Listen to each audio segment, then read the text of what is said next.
Assalamualaikum warahmatullahi wabarakatuh. Perkenalkan, nama saya Dia Ayu Kemuning Tias dengan NIM 241080202129 dengan prodi Perbankan Syariah. Di sini saya akan menjelaskan materi tentang peradaban Islam masa dinasti Mamalik. Nah, di sini kita masuk ke asal-usul dinasti Mamluk. Nah, Mamalik ini adalah jamak dari Mamluk yang berarti budak. Dinasti Mamalik memang didirikan oleh para budak. Usaha merebut budak-budak induk dimanfaatkan dalam kegiatan pemerintahan di bidang militer sudah menjadi tradisi bagi daulah-daulah yang pernah berkuasa di Mesir sebelum Daulah Ayyubiyah. Penguasa Ayyubiyah yang terakhir, Al-Malik Al-Saleh, dibantu tentara dari budak-budak Turki berusaha hendak merebut kekuasaan dari Sultan Malik Al-Kamil didukung oleh tentara asal Kurdi. Lalu berdirinya Daulah Mamluk. Putra mahkota dinasti Ayyubiyah, Turansyah, yang berada di Mesopotamia, Syariah, dipanggil pulang dan naik tahta menggantikan Sultan Malik As-Saleh yang meninggal dalam Perang Salib ke-7. Hanya saja kehadiran Turansyah sebagai keturunan Kurdi kurang disukai oleh kalangan Mamluk. Nah, terus Syajaratut Dur, istri Sultan Malik As-Saleh, menjadi seorang sultanah atau ratu pertama setelah bersengkokol dengan pasukan Mamluk yang dipimpin oleh Aibak dan memberontak terhadap Turansyah. Lalu berkuasa selama 3 bulan kemudian digantikan oleh Aibak.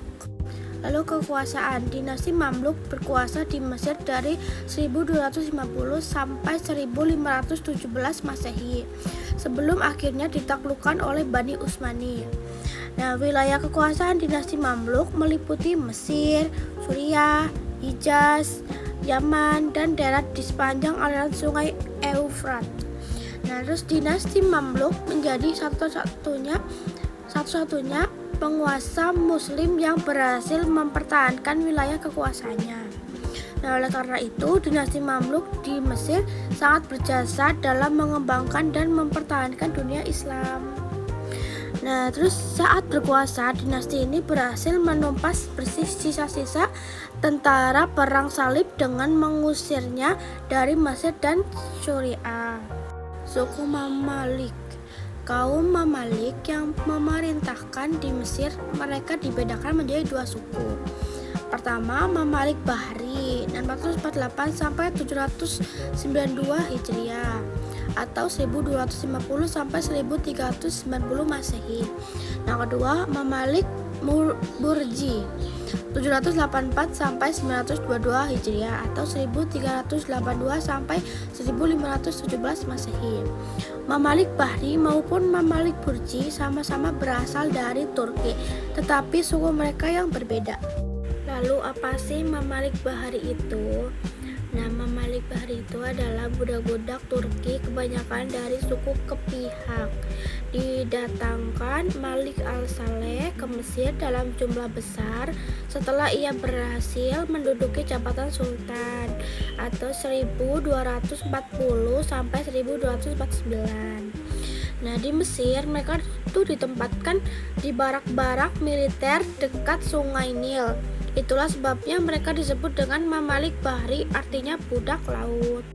Lalu Mamalik Burji. Mamalik Burji itu adalah budak-budak yang didatangkan dari Sirkas atau Turki oleh Sultan Kalawun atau 1279 sampai 1290 karena ia curiga terhadap beberapa tokoh militer dari Mamalik Bahri yang dianggapnya dapat mengancam kelangsungan kekuasaannya. Mereka ditempatkan di menara-menara benteng, itulah sebabnya mereka disebut dengan Mamalik Burji. Masa kejayaan. Penataan pembangunan di berbagai bidang terutama di tangan 2 sultan yang sangat cekatan, yaitu Sultan Al-Zahir Baibars dan Sultan Al-Mansur Kolamun. Di tangan 2 orang sultan inilah peradaban Islam nampak cemerlang di Mesir menjadi pusat kemajuan Islam saat itu, walaupun tidak dapat mengimbangi kejayaan yang telah dicapai Baghdad dan Cordova Spanyol. Nah, di bidang pemerintahan, Baibars melakukan bai'at terhadap Al-Mustansir 1226 sampai 1242 sebagai khalifah. Al-Mustansir merupakan keturunan Abbasiyah, masih diakui kaum muslimin sebagai khalifah walaupun hanya simbol belaka. Sultan Baibars melindungi khalifah di bawah kekuasaan Daulah Mamalik di Mesir. Secara politis, jabatan khalifah itu masih perlu dipertahankan karena berfungsi sebagai alat pemersatu umat Islam seluruh dunia setelah keruntuhan Baghdad. Lalu perluasan kekuasaan.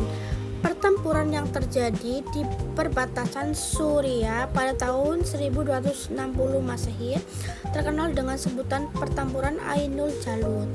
Di antara Mesir yang dikomando oleh Atabek, Qutus mampu menghancurkan tentara perang Tartar Mongol yang dipimpin oleh panglima perangnya, Kits yang beragama Kristen Nestarian. Selanjutnya, Sultan Ibnu Baibars mengejar, menyerang dan mengalahkan tentara Mongol di dekat Damaskus, ibu kota Suriah 1303, sehingga Sultan Mamalik dapat membersihkan sisa-sisa tentara Mongol mulai dari Mesir sampai ke Suriah dan dapat kembali merebut seluruh wilayah tersebut. Nah, ilmu pengetahuan. Bidang sejarah, Ibnu Khaldun penulis kitab Muqaddimah. Dalam bidang kedokteran, Abu Mabis atau Abu Al-Hasan Ali Al-Mabis 1288, penemu susunan darah dan peredarannya di dalam paru-paru manusia. Nah, dalam bidang farmasi, Al-Kuhin dan Al-Atar penulis Minhaj Al-Dukhan wa Dutswa Al-Ayan. Dalam bidang matematika, Abu Al-Faraj Al-Tabari 1226 sampai 1286. Dalam bidang agama, Ibnu Taimiyah Al-Hambali 1332, Jalaluddin Al-Suyuti menulis kitab Al-Itqan fi Ulumil Quran, Ibnu Hajar Al-Asqalani.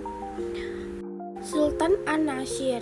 Kesultanan Mamluk mencapai masa yang damai di bawah kekuasaan Sultan Al-Nasir Muhammad. Pada periode ketiga kekuasaannya, pasukan Kristen dan Mongol semakin lemah karena kekalahan dan juga konflik internal di antara mereka.